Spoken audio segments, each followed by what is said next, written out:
Halo, apa kabar Ruang Kita Galo? Selamat berjumpa kembali dalam program berita seputar Anyu Sumsel.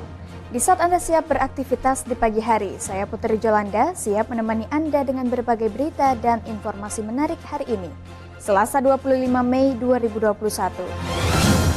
Sajian utama hari ini antara lain, 4 ABG yang hilang kembali ke rumah.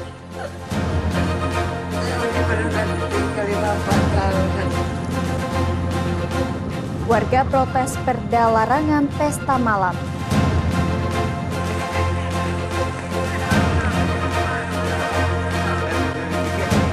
Dan jangan lewatkan perajin kursi akar kopi terdampak COVID-19.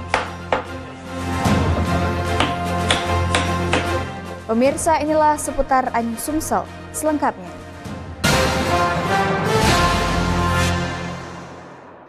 Kita awali dengan berita pertama pemirsa, viral hilangnya 4 cewek anak baru gede di Palembang terungkap.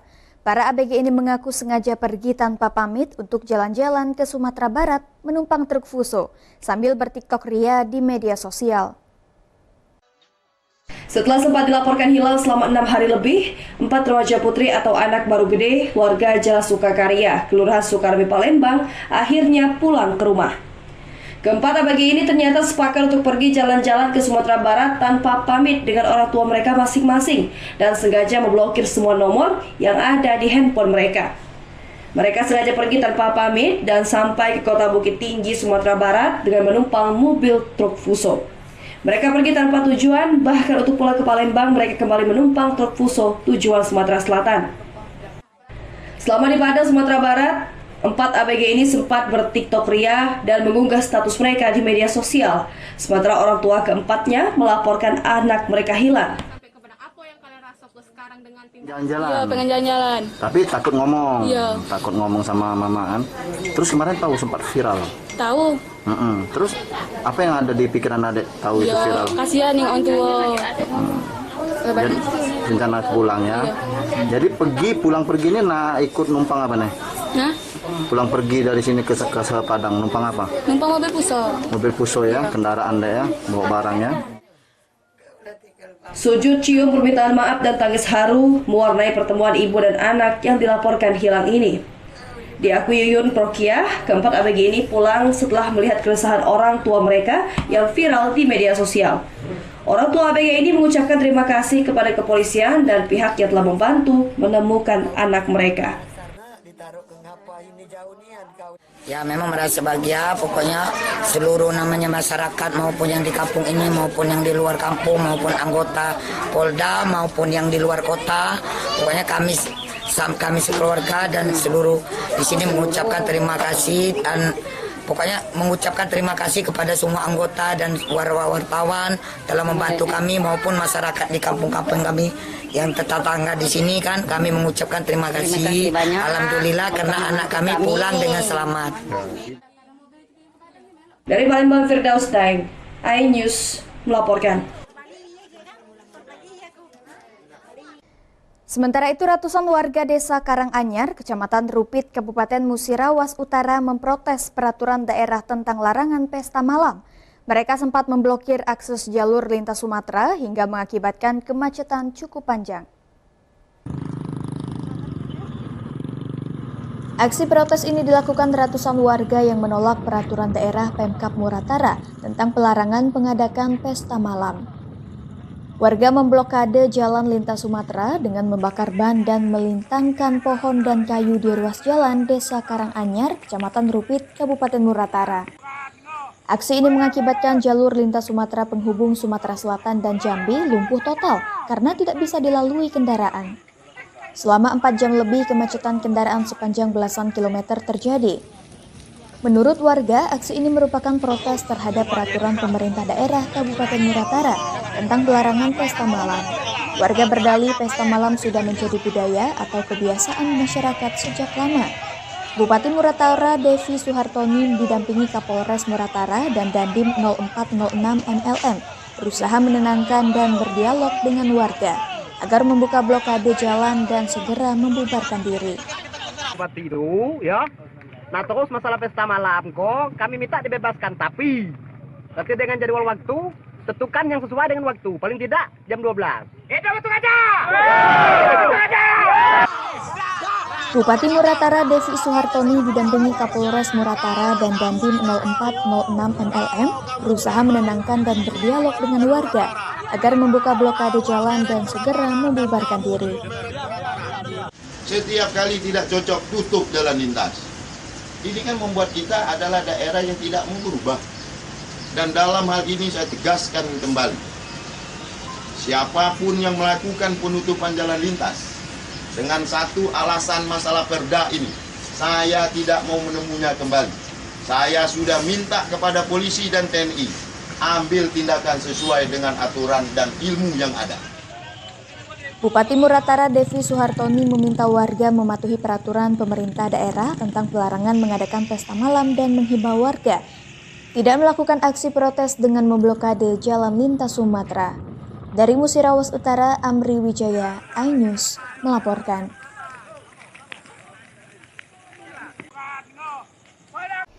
Bebas dari COVID-19 menjadi syarat prajurit Yonif 144 Jaya Yuda Kodam 2 Sriwijaya yang ditugaskan dalam Satgas Pengamanan Perbatasan Pamtas Republik Indonesia dengan Malaysia di Kalimantan Barat.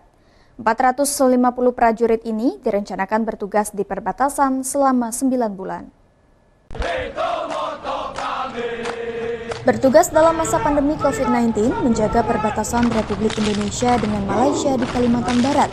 Satuan Tugas Pengamanan Perbatasan Satgas Pamtas prajurit Yonif 144 Jaya Yuda Kodam 2 Sriwijaya harus bebas dari COVID-19. Syarat tersebut dilakukan dengan tes usap cepat sebelum keberangkatan 450 prajurit yang bermarkas di Curug, Rejang Lebong, Bengkulu. Panglima Kodam 2 Sriwijaya Majen TNI Agus Suhardi menyatakan bebas dari COVID-19 menjadi syarat karena prajurit bertugas pada kondisi pandemi COVID-19 untuk melindungi prajurit dan daerah tempat Satgas bertugas. Pada Satgas Pamtas yang akan bertugas selama 9 bulan, Panglima Kodam 2 Sriwijaya mengingatkan tugas pokok prajurit untuk mengamankan perbatasan, terutama memeriksa patok perbatasan, serta mengantisipasi sejumlah pelanggaran mulai perambahan hutan, pencurian ikan, perdagangan manusia, hingga peredaran narkoba. Wilayah perbatasan itu kan mereka namanya juga mengamankan wilayah perbatasan. Kebetulan saya pernah tugas di sana pertama adalah mengamankan batas negara berupa patok-patok. Kebetulan kalau di Kalimantan Barat tuh rata-rata patoknya masih ada dan tergelar. Jadi tugas mereka akan melaksanakan patroli perbatasan ini sehingga patok itu tidak bergeser dari koordinat yang telah ditentukan. Satgas Pamtas juga diminta meminimalisir pelanggaran, membina masyarakat dalam kesadaran berbangsa dan bernegara, termasuk mensosialisasikan protokol kesehatan dengan menjadi contoh masyarakat. Prajurit diberangkatkan melalui Pelabuhan Bom Baru Palembang yang diangkut dengan KRI Teluk Lampung 504. Dari Palembang, Bambang Irawan, iNews melaporkan. Jelang bergulirnya Liga 1 dan Liga 2 tahun 2021, sebuah turnamen pemanasan rencananya akan bergulir pada 13 hingga 22 Juni mendatang, bertajuk Warm Up Turnamen Prakarsa 9 Sport. Sriwijaya FC menyambut baik turnamen ini untuk persiapan dan melihat kedalaman skuad Laskar Wongkito. Warm Up Turnamen bakal melibatkan 4 tim dari Liga 1 dan 4 tim dari Liga 2. Pesertanya antara lain Persija Jakarta, Arema FC, Persib Bandung, dan Persebaya Surabaya. Sementara tim Liga 2 yang diundang adalah Sriwijaya FC, Rans Cilegon FC, Persis Solo, dan PSMS Medan. Manajemen Sriwijaya FC menyambut baik turnamen ini. Dilihat dari waktu penyelenggaraan pun terbilang cocok dengan agenda tim yang mulai masuk tahapan uji coba atau pertandingan sebagai ajang pemanasan bagi pemain. Sriwijaya FC memang butuh banyak pertandingan untuk mengukur kemampuan dan kelemahan yang perlu diperbaiki sebelum kompetisi sebenarnya bergulir. Apalagi turnamen ini ditayangkan salah satu stasiun TV nasional. Pagi dapat kabar dari 9 Sport bahwa kita ditawarkan untuk satu kompetisi pramusim, salah satunya Sriwijaya FC. Insya Allah kita akan terima karena pertandingan itu di minggu kedua Juni. Hal senada juga diungkapkan Neil Maizar, sang pelatih Sriwijaya FC. Iya, saya juga melihat dan sudah mempelajari juga ada Persija, ada Arema dan beberapa tim Liga 1, juga Liga 2. Kalau memang ini terjadi, ini luar biasa juga. Karena kita kan butuh uji coba dengan tim yang selevel dan di atas juga. Turnamen ini akan menjadi hiburan juga buat pecinta sepak bola Indonesia, baik dari Liga 1 maupun Liga 2 sembari menunggu kompetisi yang sebenarnya bergulir nanti. Dari Palembang, Bambang Irawan, iNews melaporkan. Gubernur Sumatera Selatan Herman Deru secara resmi membuka seleksi tilawatil Quran dan hadis yang dipusatkan di Kabupaten Oku Timur. Kegiatan ini diharapkan memunculkan qori dan qoriah terbaik yang akan mewakili Provinsi Sumatera Selatan di tingkat nasional. Seleksi tilawatil Quran dan hadis se-Sumatera Selatan ini dibuka secara resmi oleh Gubernur Sumatera Selatan Herman Deru yang dipusatkan di Kabupaten Ogan Komering Ulu Timur. Pembukaan seleksi tilawatil Quran dan hadis ini ditandai dengan pemukulan beduk yang dilakukan Gubernur Sumsel Herman Deru. Seleksi tilawatil Quran dan hadis ini diikuti ratusan qori dan qoriah terbaik yang mewakili masing-masing kabupaten dan kota di Sumatera Selatan. Herman Deru juga mengapresiasi pemerintah Kabupaten Oku Timur yang dinilai cukup baik dalam mempersiapkan berbagai fasilitas penunjang seleksi tilawatil Quran dan hadis. Seleksi tilawatil Quran dan hadis ini diharapkan memunculkan qori dan qoriah terbaik yang akan mewakili Provinsi Sumatera Selatan ke tingkat nasional. Pemimpin goalnya yang kita harapkan adalah nanti para peserta, kita sudah tidak bicara juara berapa ya, tapi yang paling penting qori dan qoriahnya ini dapat menyebar ke seluruh penjuru Sumatera Selatan. Herman Deru juga menyampaikan rasa kebanggaan atas terselenggaranya seleksi tilawatil Quran dan hadis sebagai penunjang program Satu Desa Satu Rumah Tahfiz dengan target 3.500 rumah tahfiz yang telah tercapai. Dari Ogan Komering Ulu Timur, Jack Nikolai, iNews melaporkan. Perajin kursi akar kopi terdampak COVID-19. Saksikan beritanya sesaat lagi.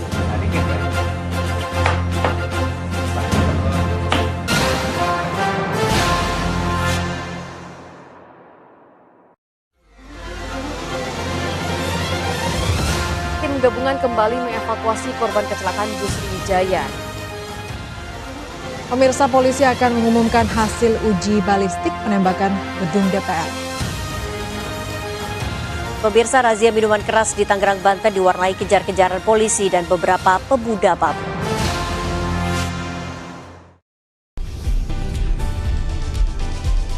Atika Hasiholan yang lagi seneng banget karena ibunda Ratna Sarumpait akhirnya bebas bersyarat. Kali ini Ruben akan melaporkan oknum yang dianggap menghina Betan dan Thalia Onsu. Digelar di kediaman Jennifer, pasangan ini sampai merogoh kocek ratusan juta rupiah demi menggelar pesta meriah.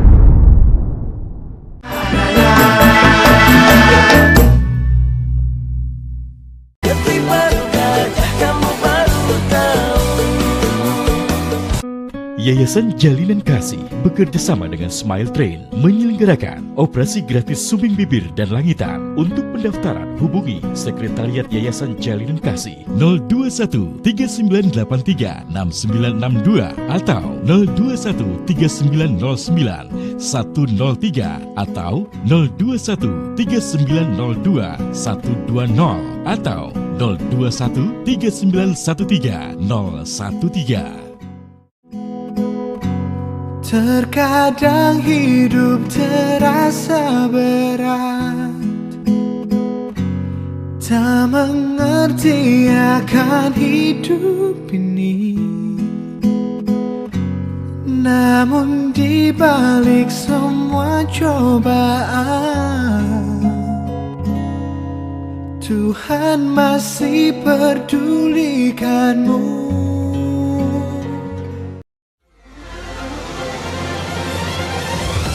Tim gabungan kembali mengevakuasi korban kecelakaan bus Sriwijaya. Pemirsa, polisi akan mengumumkan hasil uji balistik penembakan gedung DPR. Pemirsa, razia minuman keras di Tangerang, Banten diwarnai kejar-kejaran polisi dan beberapa pemuda mabuk.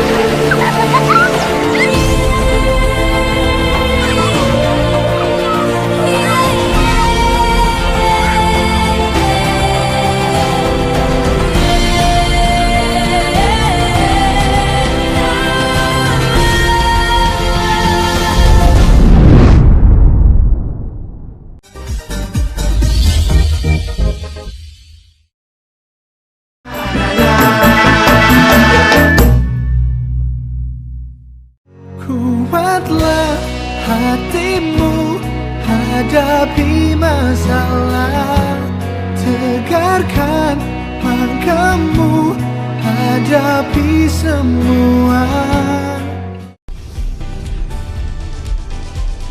Atika Hasiholan yang lagi seneng banget karena ibunda Ratna Sarumpait akhirnya bebas bersyarat. Kali ini Ruben akan melaporkan oknum yang dianggap menghina Betan dan Thalia Onsu. Digelar di kediaman Jennifer, pasangan ini sampai merogoh kocek ratusan juta rupiah demi menggelar pesta meriah.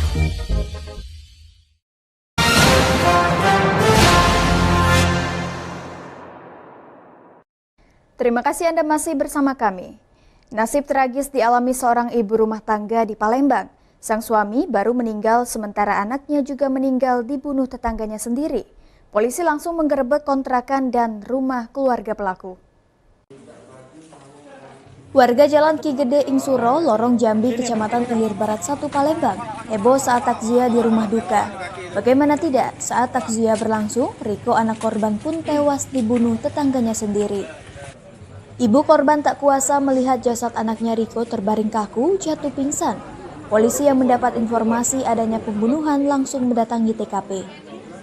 Keluarga korban, Yanto, menyatakan korban sempat pulang ke rumah dan mondar-mandir. Tak lama kemudian keluarga mendapat kabar jika korban berada di rumah sakit dalam keadaan telah tewas dengan luka tusuk di dada. Korban sebelumnya tidak pernah terlibat keributan dengan siapapun. Keluarga berharap polisi segera menangkap pelaku. Kejadiannya gimana? Setahu saya sih pas habis tahlilan tadi sempat balik ya. Nah, setelah balik keluar lagi. Selang waktu 5 menitan lah, 5 menit ada kabar ngasih tahu korban udah di rumah sakit. Kasat Reskrim Polrestabes Palembang Kompol Tri Wahyudi menyatakan korban sempat melakukan perlawanan terhadap pelaku.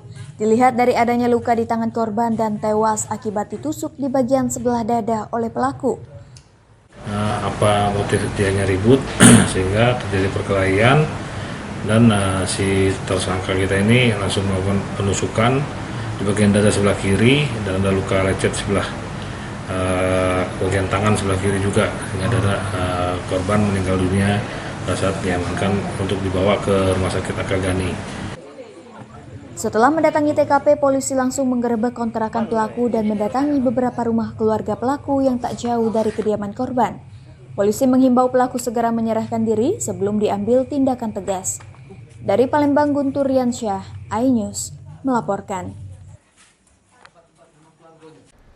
Sementara itu, sepasang suami istri di Palembang nekat mencuri tabung gas 3 kg dengan posisi tabung gas sedang terpasang di atas meja toko laundry. Dari rekaman CCTV terlihat, pelaku wanita yang sedang mengawasi lokasi tempat kejadian dalam kondisi hamil besar. Rekaman CCTV ini memperlihatkan sepasang suami istri saat menjalankan aksinya mencuri tabung gas 3 kg milik salah satu toko laundry di Jalan DI Panjaitan, Kelurahan 16 Ulu, Kecamatan Seberang Ulu 2, Palembang. Terlihat jelas pelaku pria dengan santai melepas tabung gas 3 kg yang terpasang di atas meja pada saat pemilik toko sedang berada di belakang. Sementara pelaku perempuan yang diduga sedang kondisi hamil berperan mengawasi situasi lokasi sekitar. Usai melakukan aksinya, kedua pelaku yang diduga suami istri ini langsung pergi meninggalkan lokasi tersebut. Pegawai laundry Indriani menyatakan baru mengetahui kejadian tersebut saat dirinya kembali ke depan usai menyelesaikan pekerjaan di belakang dan dikagetkan tabung gas yang berada di atas meja telah hilang. Indriani langsung membuka rekaman CCTV dan melihat aksi pencurian tabung gas. Kan lagi sholat maghrib, nah sholatnya yang di belakang. Nah, terus itu pas tiba-tiba gak taunya gasnya itu hilang. Gas hilang? Iya. Emang gas ini buat apa, Dek? Ini buat apa? Buat pengering pakaian. Aksi pencurian tabung gas yang dilakukan pasangan suami istri ini sempat viral di media sosial dan masih dalam penyelidikan Polsek Seberang Ulu 2 Palembang. Dari Palembang, Muhammad David, iNews, melaporkan. Perajin kursi dari akar kopi di Kota Pagar Alam terdampak COVID-19 dengan berkurangnya pembeli dari luar daerah. Perajin yang sudah puluhan tahun membuat kerajinan kursi ini terus mencoba bertahan meski pembeli saat ini berkurang dengan memproduksi kerajinan akar kopi yang lebih menarik. Perajin kursi dari akar kopi yang berada di daerah kaki Gunung Dempo, Kecamatan Pagar Alam Utara, Kota Pagar Alam ini telah terdampak penurunan pembeli di masa pandemi COVID-19. Meski kesulitan penjualan, perajin yang sudah puluhan tahun memproduksi kerajinan kursi ini terus bertahan. Selain memproduksi kursi dari akar kopi, juga memproduksi asbak yang juga terlihat unik dan menarik. Bahan baku pembuatan kursi ini didapat dari kebun kopi yang sudah tidak produktif atau sudah tua, dibeli dari warga. Sebelum dibuat menjadi kerajinan, akar kopi direndam agar tahan lama untuk digunakan. Proses produksi kerajinan satu set kursi dari akar kopi ini biasanya dikerjakan selama 1 hingga 2 bulan, tergantung tingkat kesulitannya. Bahan yang sudah dirangkai berbentuk kursi dan meja dipoles agar terlihat lebih indah dan alami, sesuai dengan bentuk alami dari bahan yang digunakan. Salah seorang perajin, Pengki Alpian, menyatakan, meski penjualan terdampak pandemi COVID-19, ia dan saudaranya tetap bertahan memproduksi kerajinan kursi dari akar kopi ini. Dari perkebunan kopi, Pak. Dari perkebunan kopi, terus kita ambil kan, kita kumpulkan, kita ambil bawa ke sini melalui proses perendaman dulu. Setelah perendaman, baru kita bikin kerajinan seperti kursi, meja. Satu set kursi akar kopi ini terdiri dari 4 kursi dan 1 meja, dijual 6 hingga 7 juta rupiah. Dengan bentuk yang unik, kursi ini juga terlihat sangat indah. Dari Kota Pagar Alam, Yudi Faifman, iNews, melaporkan. Demikian sajian seputar Anyu Sumsel hari ini. Terus saksikan program seputar Anyu Sumsel setiap Senin hingga Rabu pukul 5.30 pagi waktu Indonesia bagian Barat. Saya Putri Jolanda. Sampai jumpa.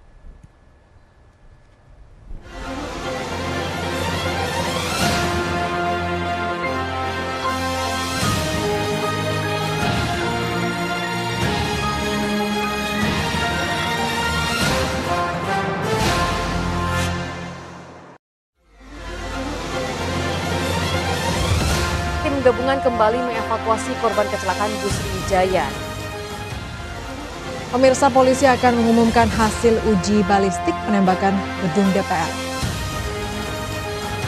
Pemirsa, razia minuman keras di Tangerang, Banten diwarnai kejar-kejaran polisi dan beberapa pemuda mabuk.